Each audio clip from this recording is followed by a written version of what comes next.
মহাপ্রলয়ের সময় এই বাচ্চাটি বিপদে পড়ে গেল, কারণ এই বাচ্চাটিকে রক্ষা করার জন্য কেউ নাই। শেষে এক বিড়াল এগিয়ে আসলো তাকে রক্ষা করার জন্য। বিড়াল তাকে বন্ধুরূপে গ্রহণ করলো।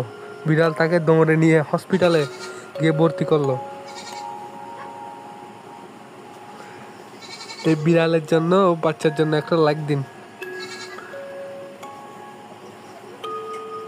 তারপর দেখতে থাকুন বিড়াল ডাক্তারের সঙ্গে কথা বললো এবং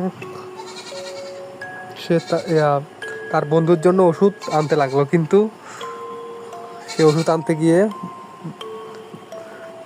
মায়ের খেলো। সে শত কষ্টের পরে ওষুধ এনে সে বাচ্চাটিকে দিল। এই বিড়াল ও বাচ্চাটির কাহিনী স্মরণীয় হয়ে থাকবে। আপনাদের জন্য বানানো, অনেক কষ্টের, কিন্তু লাইক